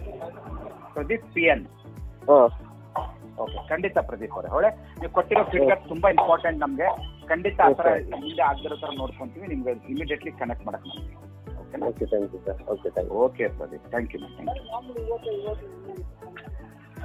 Operator, next question. So the next question comes from Umesha PS. Please go ahead, sir. Sir good evening sir. ನಮಸ್ಕಾರ ಉಮೇಶ್ ಅವರೇ. ಸರ್ ಏನಿಲ್ಲ, ಅದೇ ಮಗಂದೊಂದು SIP ಶುರು ಮಾಡೋಣ ಅಂತ ಪ್ಲಾನ್ ಮಾಡ್ತಾ ಇದ್ದೀನಿ. ನೆಕ್ಸ್ಟ್ ವೀಕಲ್ಲಿ ಒಂದಿನ ಆಫೀಸಿಗೆ ಬರೋಣ ಅಂತ ಇದ್ದೀನಿ. ಖಂಡಿತ ಬನ್ನಿ ಉಮೇಶ್, ಒಳ್ಳೇದು. ಮಗನಿಗೆ ಏಜ್ ಎಷ್ಟು ಇವಾಗ? ಈಗ 20 ಸರ್. 20. ಪರ್ಫೆಕ್ಟ್ ಆಗಿದೆ. ಒಳ್ಳೇದು ಮಾಡ್ತಾ ಇರೋದ್ರಿಂದ ನಿಮ್ಮ ಮಗನಿಗೆ ಕೊಡ್ತಾ ಇರುವಂತ ದೊಡ್ಡ ಗಿಫ್ಟ್ ಅನ್ಕೊಂಡ್ಬಿಡಿ. ಯಾಕಂದ್ರೆ ಈ ಏಜ್ ಅಲ್ಲಿ ಅವ್ರ ಇನ್ವೆಸ್ಟ್ಮೆಂಟ್ ಶುರು ಆದ್ರೆ ಇಮ್ಯಾಜಿನ್ ಮಾಡಿ, ಅವ್ರು ಒಂದು 35-40 ವರ್ಷ ಬರೋಷ್ಟರಲ್ಲಿ ಅವ್ರು ಕರೋಡ್ಪತಿ ಆಗ್ಬೋದು. ಅಷ್ಟೊಂದು ಸ್ಕೋಪ್ ಇದೆ ಬೆಳೆ. ಖಂಡಿತ ನಾನು ನಿಮ್ಗೆ ಗೈಡ್ ಮಾಡ್ತೀನಿ. ಆಫೀಸಿಗೆ ಬನ್ನಿ, ವಿ ಆರ್ ಡೆಫಿನೆಟ್ಲಿ ಗೈಡ್. ಆಮೇಲೆ ಮಾರ್ಕೆಟ್ ಫ್ಲಕ್ಚುಯೇಷನ್ ಹೆಂಗಿದೆ ಸರ್? ಮಾರ್ಕೆಟ್ ಬಗ್ಗೆ ನಾನು ಅದು ಇಷ್ಟೊತ್ತನ ಅದ್ರ ಬಗ್ಗೆನೇ ಮಾಹಿತಿ ಕೊಟ್ಟೆ. ಫ್ಲಕ್ಚುಯೇಷನ್ ಇರುತ್ತೆ, ಏನ್ ತಲೆ ಕೆಡಿಸ್ಕೋಬೇಡಿ. ಇಂಥ ಟೈಮಲ್ಲಿ ನಾವ್ ಏನ್ ಮಾಡ್ಬೇಕಂದ್ರೆ ನಮ್ಮ SIPಗಳು, ನಮ್ಮ ರೆಗ್ಯುಲರ್ ಇನ್ವೆಸ್ಟ್ಮೆಂಟ್ ಏನಿದೆ ಅದನ್ನ ಸ್ಟ್ರಾಂಗ್ ಆಗಿ ಹೋಲ್ಡ್ ಮಾಡಿ ಇಟ್ಕೋಬೇಕು. ಅದ್ರಲ್ಲಿ ಯಾವ್ದೇ ತರ ಒಂದು ಡಿಸ್ಟರ್ಬ್ ಮಾಡ್ಲಾರ್ದಂಗೆ ಸಾಧ್ಯ ಆದ್ರೆ ಇನ್ಕ್ರೀಸ್ ಮಾಡ್ತಾ ಹೋಗ್ಬೇಕು. ಇಲ್ಲ ಇರುವಂತ ಇನ್ವೆಸ್ಟ್ಮೆಂಟ್ ಕಂಟಿನ್ಯೂ ಆಗೋ ತರ ನೋಡ್ಕೋಬೇಕು. ನೋಡೋಣ, ಸ್ವಲ್ಪ ಇನ್ಕ್ರೀಸ್ ಮಾಡೋಣ ಅನ್ಕೊಂಡಿದ್ದೀನಿ. ಒಳ್ಳೇದು, ಟೈಮಲ್ಲಿ ಒಳ್ಳೇದು. ಹೌದು ನೋಡಿ, ಆಲ್ಮೋಸ್ಟ್ ನಮ್ಗೆ ಒಂದು 20% ಮಾರ್ಕೆಟ್ ಕರೆಕ್ಷನ್ ಕೊಟ್ಟಿದೆ ಹೆಚ್ಚು ಕಡಿಮೆ. ಅದರಲ್ಲಿ ಒಳ್ಳೇದು. ಹೌದು. Okay, thank you sir. Okay, thank you. Next question, operator. So the next question comes from Girja M. Kadam. Okay. Please go ahead, ma'am.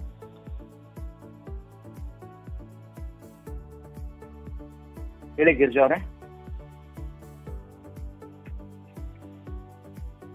Girja, your line is unmuted. Please go ahead.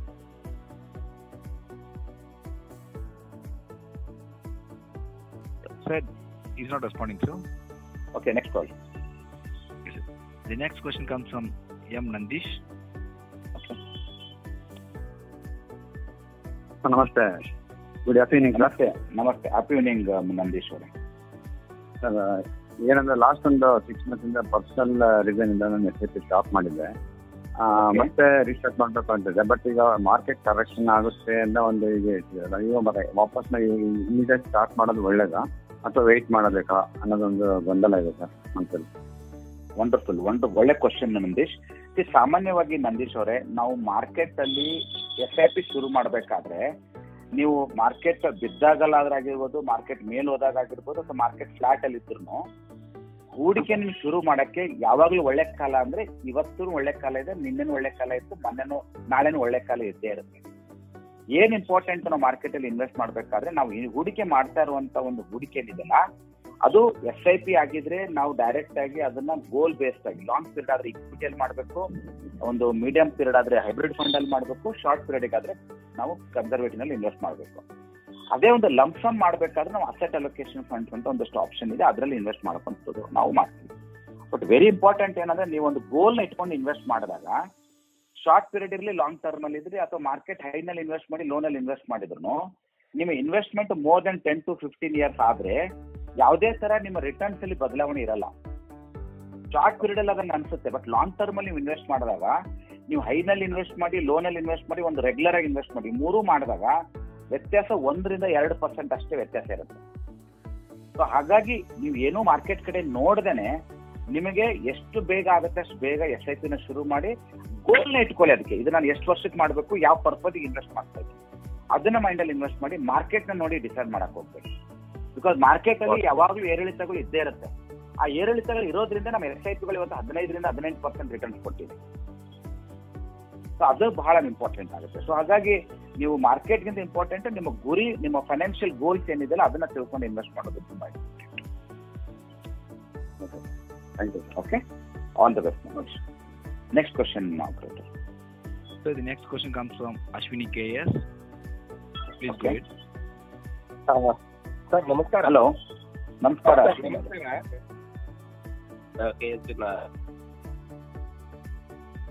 ಮಾಡಿದ್ದು ನಾನು ಈಗ just last month ಇಂದ ನಂದು ನನ್ನ ಮಗಳದು start ಮಾಡಿದೀವಿ. Okay okay. ಏನಿಲ್ಲ sir, ಈಗ just ಅದೇ ನಿಮ್ದು ಮಾಹಿತಿಗಳೆಲ್ಲ ಕೇಳಿಸ್ಕೊಂಡೆ, ಬಹಳ ಚೆನ್ನಾಗಿತ್ತು ಸರ್, ಬಹಳ ಚೆನ್ನಾಗಿ ಮಾಹಿತಿಗಳು ಕೊಟ್ರ. Thank you sir. ಆಕ್ಚುಲಿ ಎಲ್ಲರಿಗೂ ಡೌಟ್ಸ್ ಇತ್ತು ಅದು. ಬಟ್ ಈಗ ಅದೇ ಈಗ ಶಾರ್ಟ್ ಟೈಮ್ ಅಲ್ಲಿ ಮಾರ್ಕೆಟ್ ಬೀಳುತ್ತೆ ಅಂತಾರಲ್ಲ, ಈಗ ಆ ಟೈಮಲ್ಲಿ ನೀವು ಫಂಡ್ ಎಲ್ಲ ಹೆಂಗ್ ಮ್ಯಾನೇಜ್ ಮಾಡ್ತೀರಾ? ಫಾರ್ ಎಕ್ಸಾಂಪಲ್ ಸರ್, ಈಗ NPS ಅಲ್ಲೆಲ್ಲ ನಾವೀಗ ಅಗ್ರೆಸಿವ್ ಹಾಕ್ತೀವಿ ಮೋಡು, ಅದನ್ನ ಇಂಥ ಟೈಮಲ್ಲಿ ಡಿಫೆನ್ಸಿಗೆ ಹೋಗ್ತೀವಿ, ಆ ತರ ನೀವೇ ಇದನ್ನ ಏನಾದ್ರು ಕನ್ವರ್ಟ್ ಮಾಡ್ತಿರ್ತೀರಾ ಸರ್ ನಮ್ಮ ಫಂಡನ್ನ? ಓಕೆ, ಈಗ ಏನ್ ಗೊತ್ತಾ ಸರ್, ಈಗ ಒಂದು ನಾವು ಇನ್ವೆಸ್ಟ್ ಮಾಡ್ಬೇಕಾದ್ರೆ ಯಾವಾಗಲೂ ಒಂದು ನೆನ್ಪಿಟ್ಕೋಬೇಕು, ಫಂಡ್ಗಳನ್ನ ನಾವು ಮಾರ್ಕೆಟ್ ನೋಡಿ ಚೇಂಜ್ ಮಾಡೋದಕ್ಕಿಂತ ಇಂಪಾರ್ಟೆಂಟ್ ನಮ್ಮ ಗೋಲ್ಸ್ ಎಷ್ಟು ಪೀರಿಯಡ್ ಇದೆ ಅದ್ರ ಮೇಲೆ ನಾವು ಚೇಂಜ್ ಮಾಡೋದು ಬಹಳ ಇಂಪಾರ್ಟೆಂಟ್ ಇದೆ ಸರ್. ಫಾರ್ ಎಕ್ಸಾಂಪಲ್ ಹೇಳ್ತೀನಿ ನಿಮ್ಗೆ, ಕೋವಿಡ್ ಅಲ್ಲಿ ಯಾರಿಗೂ ಗೊತ್ತಿರ್ಲಿಲ್ಲ ಮಾರ್ಕೆಟ್ 30% ಬೀಳುತ್ತೆ ಅಂತ ಅಥವಾ 40% ಬೀಳುತ್ತೆ ಅಂತ.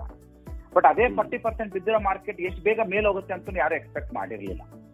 ಸೊ ನಾವೇನಂತೀವಿ, ಇದಕ್ಕೆ ಮಾರ್ಕೆಟ್ ನ ಒಂದು ಟೈಮಿಂಗ್ ಅಂತ ಹೇಳ್ತೀವಿ, ಇನ್ನೊಂದು ಟೈಮ್ ಇಂದ ಮಾರ್ಕೆಟ್ ಅಂತ ಹೇಳ್ತೀವಿ. ಟೈಮಿಂಗ್ ಅಂದ್ರೆ ಏನು, ನಾನು ಯಾವಾಗ ಬೀಳುತ್ತೆ ಅದ್ರ ಟೈಮಲ್ಲಿ ಎಕ್ಸಿಟ್ ಆಗೋದು, ಯಾವಾಗ ಮೇಲೆ ಹೋಗುತ್ತೆ ಅವಾಗ ಎಂಟ್ರಿ ತಗೊಳ್ಳೋದು ಅಂತ ಏನ್ ಹೇಳ್ತೀವಲ್ಲ, ಅದು ಬಹಳಷ್ಟು ಜನ ಇಲ್ಲಿವರೆಗೆ ಕಳೆದ 20-25 ವರ್ಷದಿಂದ ನಾನು ನೋಡಿರೋ ಪ್ರಕಾರ ಯಾರು ಅದ್ರಲ್ಲಿ ಸಕ್ಸಸ್ಫುಲ್ ಆಗಿ ಮಾಡಕ್ ಆಗಿಲ್ಲ. ಆದ್ರೆ ಯಾರು ಮೇಲ್ ಹೋಗಿರೋ ಮಾರ್ಕೆಟ್ ಕೆಳಗೆ ಬಿದ್ದಿರೋ ಮಾರ್ಕೆಟ್ ಎರಡೂ ಟೈಮಲ್ಲಿ ಅವ್ರ ಹೂಡಿಕೆಗಳನ್ನ ಏನ್ ಕಂಟಿನ್ಯೂ ಮಾಡ್ಕೊಂಡು ಹೋಗಿದಾರಲ್ಲ, ಅವ್ರಿಗೆ ಮ್ಯಾಕ್ಸಿಮಮ್ ರಿಟರ್ನ್ ಸಿಕ್ಕಿರೋದು. ಅಂದ್ರೆ ಉದ್ದೇಶ ಏನಂದ್ರೆ, ನಿಮ್ಮ ಗೋಲ್ ಏನಿದೆ, ಫಾರ್ ಎಕ್ಸಾಂಪಲ್ ಈಗ 10 ವರ್ಷದ ಗೋಲ್ ಇದೆ ಅಂತ ಅನ್ಕೊಳ್ಳೋಣ. 10 ವರ್ಷ ಇದ್ದಾಗ ಮಾರ್ಕೆಟ್ ಮೇಲೆ ಕೆಳಗೆ ಯೋಚನೆ ಮಾಡೋಕ್ಕಿಂತ ನಿಮಗೆ ಇನ್ವೆಸ್ಟ್ಮೆಂಟ್ ಯಾವ ಒಂದು ಗ್ರೋತ್ ನ ನೀವು ಎಕ್ಸ್ಪೆಕ್ಟ್ ಮಾಡ್ತಾ ಇದ್ದೀರಾ, ಮತ್ತೆ ನಿಮ್ಮ ರಿಸ್ಕ್ ಕ್ಯಾಪಿಟೇಟ್ ಏನಿದೆ, ಇವೆರಡನ್ನ ತಿಳ್ಕೊಂಡು ನಾವು ಇನ್ವೆಸ್ಟ್ ಮಾಡೋದು ಇಂಪಾರ್ಟೆಂಟ್ ಇದೆ. ಅದೇ ಒಂದು ಗೋಲು 1 ವರ್ಷ ಇದೆ ಅಂತ ಅನ್ಕೊಳ್ಳೋಣ, ಬರೀ 1 ವರ್ಷ ಇದೆ ನಮ್ಗೆ. ಅಂತ ಟೈಮಲ್ಲಿ ಅದು ನಮ್ಗೆ ಒಂದು ವರ್ಷ ಟೈಮಲ್ಲಿ ಮಾರ್ಕೆಟ್ ಅಲ್ಲಿ ಎಂತ ಒಂದು ಪಾಸಿಟಿವ್ ಆಗಿ ಮಾರ್ಕೆಟ್ ಮೇಲೆ ಹೋಗುತ್ತೆ ಅಂತ ಇದ್ರೂ ಸಹ ಅಂತ ಒಂದು ಫಂಡ್ ನಾವು ಡೆಟ್ ಫಂಡ್ ಅಲ್ಲಿ ಹಾಕ್ಬೇಕು, ಮಾರ್ಕೆಟ್ ಅಲ್ಲಿ ಹಾಕ್ಬಾರ್ದು. ಯಾಕಂದ್ರೆ ಶಾರ್ಟ್ ಪೀರಿಯಡ್ ಅಲ್ಲಿ ಮಾರ್ಕೆಟ್ ನ ಪ್ರಿಡಿಕ್ಟ್ ಮಾಡೋದು ಬಹಳ ಕಷ್ಟ ಇದೆ. ಲಾಂಗ್ ಟರ್ಮ್ ಅಲ್ಲಿ ಎಕನಾಮಿ ಬೆಳೀತಾ ಇದ್ದಂಗೆ, GDP ಬೆಳೀತಾ ಇದ್ದಂಗೆ ಮಾರ್ಕೆಟ್ ಮೇಲೆ ಹೋಗೇ ಹೋಗ್ತದೆ. ಹಾಗಾಗಿ ಯಾವ್ದಿದೆ ಸರ್ ಬೆಟರ್? ಹಂಗಂದ್ರೆ ಲಾಂಗ್ ಟರ್ಮ್ ಇದ್ದಾಗ ನಾವು ಅಗ್ರೆಸಿವ್ ಅಲ್ಲಿ ಇರೋದು ಒಳ್ಳೇದಾ ಅಥವಾ ಡೆಟ್ ಹಿಂದ್ಗಡೆ ಇದರಲ್ಲಿ ಗವರ್ಮೆಂಟ್ ಫಂಡ್ಸ್ ಅಲ್ಲಿ ಇರೋದು ಒಳ್ಳೇದಾ? ಯಾವ ತರ ಬೆಟರ್? ಖಂಡಿತವಾಗ್ಲು ನಾರ್ಮಲಿ ಏನಾಗುತ್ತೆ, ಒಂದು ಲಾಂಗ್ ಟರ್ಮ್ ಅಂತ ಇರೋದು, ಎರಡನೇದು ನಮ್ಮ ರಿಸ್ಕ್ ಕ್ಯಾಪಿಟೇಟ್ ಏನಿದೆ. ಇವಾಗ ಫಾರ್ ಎಕ್ಸಾಂಪಲ್ 25-30 ವರ್ಷದ ಯುವಕರು ಇದಾರೆ ಅಂತ ಅನ್ಕೊಳ್ಳೋಣ.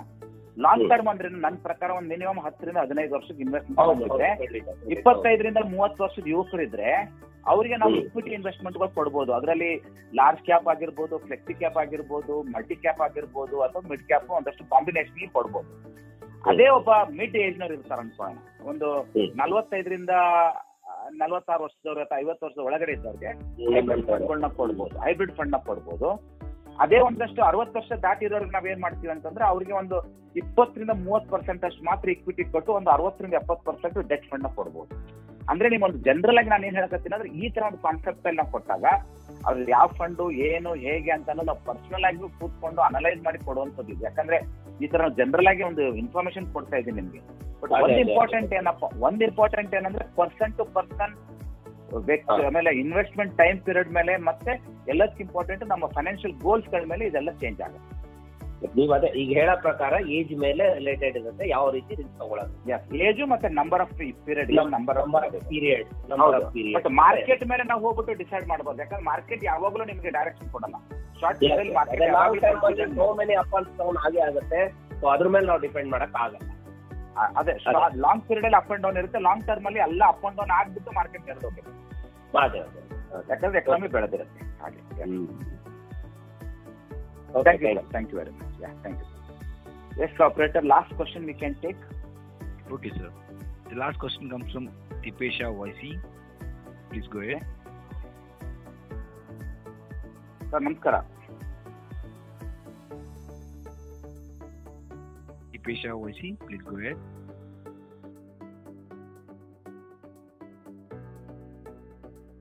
Sir. Hello. Hello, sir. Hello. ಹೇಳಿ sir, please go ahead.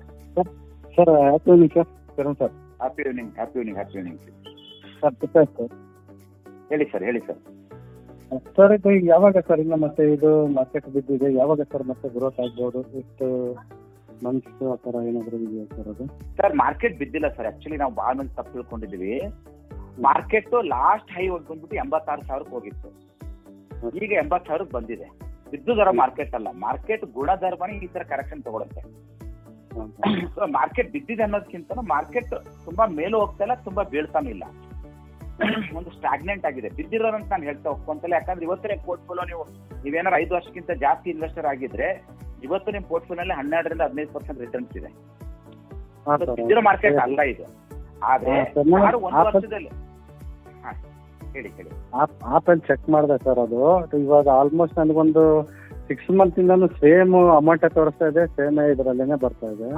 Correct. ಅದಕ್ಕೆ ನೀವು ಇನ್ವೆಸ್ಟ್ ಮಾಡ್ಬೇಕಾದ್ರೆ ಈ ಒಂದು ಮಾರ್ಕೆಟ್ ಹೆಂಗಿರುತ್ತೆ ಅಂದ್ರೆ ಒಂದೊಂದ್ಸರಿ ನಿಮಗೆ ಬರೀ ವರ್ಷಕ್ಕೆ 2%, 3% ಕೊಡುತ್ತೆ, ಒಂದೊಂದ್ಸರಿ ನೆಗೆಟಿವ್ ತೋರಿಸುತ್ತೆ. ಬಟ್ ಸಡನ್ ಆಗಿ ಒಂದ್ಸರಿ 30% ರಿಟರ್ನ್ಸ್ ಕೊಟ್ಬಿಡುತ್ತೆ. ನೀವು ಲಾಸ್ಟ್ 5 ವರ್ಷದ ರಿಟರ್ನ್ಸ್ ತೆಗೆದು ನೋಡಿದ್ರೆ ಅದರಲ್ಲಿ 5-6 ವರ್ಷದಲ್ಲಿ ಕೆಲವೊಂದ್ಸರಿ ಮಾರ್ಕೆಟ್ ಅಲ್ಲಿ ರಿಟರ್ನ್ ನಾವು ನೋಡ್ತಾ ಹೋದ್ರೆ ಒಂದ್ 2 ವರ್ಷ, 5 ವರ್ಷದಲ್ಲಿ 2 ವರ್ಷ ಸಿಂಗಲ್ ಡಿಜಿಟ್ ರಿಟರ್ನ್ಸ್ ಇದೆ. ಒಂದ್ 2 ವರ್ಷ ಏನಾಗಿದೆ 25-30% ರಿಟರ್ನ್ಸ್ ಬಂದಿದೆ. 1 ವರ್ಷ ನೆಗೆಟಿವ್ ರಿಟರ್ನ್ಸ್ ಬಂದಿರೋದಿದೆ.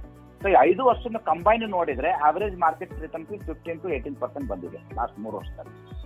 ಸೊ ಈ ವರ್ಷದಲ್ಲಿ ಈ ಮಾರ್ಕೆಟ್ ಹೆಂಗಿರುತ್ತೆ ಅಂದ್ರೆ ಲಾಟ್ ಆಫ್ ರೀಸನ್ಸ್ ಗಳು ಇರ್ಬೋದು. ಅದು ಟ್ರಂಪ್ ಆಗಿರ್ಬೋದು, ಜಿಯೋಪೊಲಿಟಿಕಲ್ ಇಶ್ಯೂ ಇರ್ಬೋದು, ಒಂದೊಂದ್ಸರಿ ಕೋವಿಡ್ ಅಂತ ಸಿಚುವೇಶನ್ ಬರ್ಬೋದು, ಯುದ್ಧಗಳ ಎಲ್ಲ ಆದಾಗ ಈ ತರ ಒಂದಷ್ಟು ಇಂಪ್ಯಾಕ್ಟ್ ಇರುತ್ತೆ ಟೆಂಪ್ರರಿ. ಈ ತರ ಬೀಳೋ ಮಾರ್ಕೆಟ್ ಟೆಂಪ್ರರಿ ಆಗಿ ಬಿದ್ದಿರುತ್ತೆ. ಬಟ್ ಲಾಂಗ್ ರನ್ ನಲ್ಲಿ ಇದೆಲ್ಲನೂ ಕವರ್ ಆಗಿ ಮಾರ್ಕೆಟ್ ರಿಕವರಿ ಆಗುತ್ತೆ. ಬಟ್ ಅದನ್ನ ಇನ್ವೆಸ್ಟರ್ ಆಗಿ ನೀವೇನ್ ಖುಷಿ ಪಡ್ಬೇಕು ಗೊತ್ತಾ? ಬಿದ್ದಾಗ ಅಷ್ಟೇ ಇದೆ ಅಂತ ನೋಡೋಕ್ಕಿಂತನೂ ನಾನು ಇನ್ನೇನಾದ್ರೂ ಅಡಿಷನಲ್ ಇನ್ವೆಸ್ಟ್ ಮಾಡಕ್ ಆಗತ್ತಾ, ನಾನು SIP ಇನ್ಕ್ರೀಸ್ ಮಾಡಕ್ ಆಗತ್ತಾ, ಲಂಸ ಮಾಡಕ್ ಆಗತ್ತಾ, ಅದ್ರ ಬಗ್ಗೆ ಯೋಚನೆ ಮಾಡ್ಬೇಕು. ಇದನ್ನ ಅಪರ್ಚುನಿಟಿ ಫಾರ್ ಅಸ್. ಅದು ನಾನು ಪ್ರತಿ ಇಯರ್ ಕೂಡ ನಾನು ಇನ್ಕ್ರೀಸ್ ಮಾಡ್ತಾನೆ ಇದ್ದೀನಿ ಸರ್. Wonderful sir, wonderful.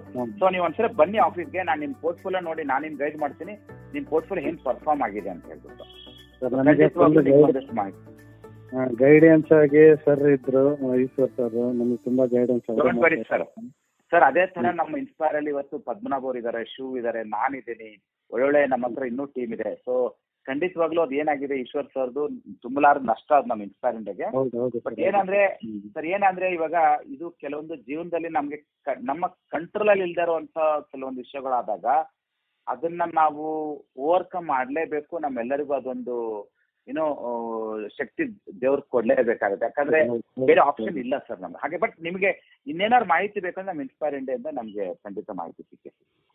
ಖಂಡಿತ sir. Okay sir. Yeah thank you. ಧನ್ಯವಾದಗಳು ಎಲ್ಲರಿಗೂ. ಈ ಒಂದು ಕಾಲ್ ಅಟೆಂಡ್ ಆಗಿರೋದ್ರಿಂದ ಇನ್ನೇನಾದ್ರೂ ಮುಂದಿನ ಬರೋ ದಿನಗಳಲ್ಲಿ ನಿಮ್ಗೆ ಇನ್ನೇನಾದ್ರೂ ಮಾಹಿತಿ ಬೇಕಂದ್ರೆ ಖಂಡಿತವಾಗ್ಲೂ ನೀವು ಇನ್ಸ್ಪೈರ್ ಇಂಡಿಯಾಗೆ ಇದು ಮಾಡ್ಕೊಳ್ಳಿ. ನೀವು ಅದನ್ನ ಇದು ಮಾಡ್ಬೋದು. ಓವರ್ ಟು ಗೀತಾ ಪ್ರಿಯವರೇ, ಕ್ಲೋಸಿಂಗ್ ಆಗಿ ನಿಮ್ಮ. Thank you sir.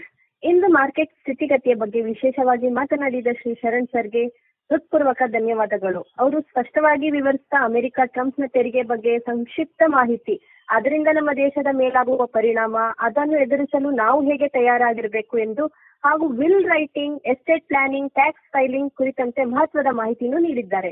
ನಮ್ಮ ಶ್ರೀ ಶರಣ್ ಪಾಟೀಲ್ ಅವರ ದೃಷ್ಟಿಕೋನ, ನೇತೃತ್ವ ಮತ್ತು ಹೂಡಿಕೆದಾರರ ಹಣಕಾಸು ಸ್ವಾತಂತ್ರ್ಯಕ್ಕಾಗಿ ಅವರ ಪ್ರಯತ್ನಗಳಿಗೆ ನಾವು ಅಂತರಾಳದಿಂದ ಧನ್ಯವಾದವನ್ನು ಹೇಳ್ತಾ, inspire India wealth private limited ಪರವಾಗಿ ಇಂದಿನ ಕಾಲ್ ನಲ್ಲಿ ಭಾಗವಹಿಸಿದ್ದಕ್ಕಾಗಿ ನಿಮ್ಮೆಲ್ಲರಿಗೂ ಹೃತ್ಪೂರ್ವಕ ಧನ್ಯವಾದಗಳು.